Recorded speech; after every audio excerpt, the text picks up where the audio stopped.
delayed construction for your westbound Gardner commute. It's one less thing to worry about as you navigate the traffic. The rain has delayed crews setting up a lane closure on the westbound Gardner between Strawn and Dufferin. The city now says that will be set up Sunday night or Monday morning. This is all part of the long-term construction plan that's already taken out one eastbound lane of the Gardner through the same stretch.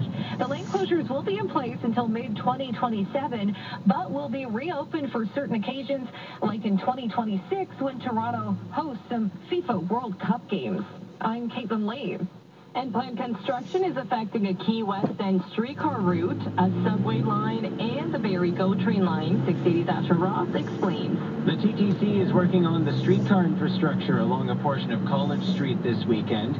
Streetcars on the 506 are using Dundas Street between Bathurst and Lansdowne, with shuttle buses running between Lansdowne and Spadina. There's also a major subway closure to keep in mind. Trains are not running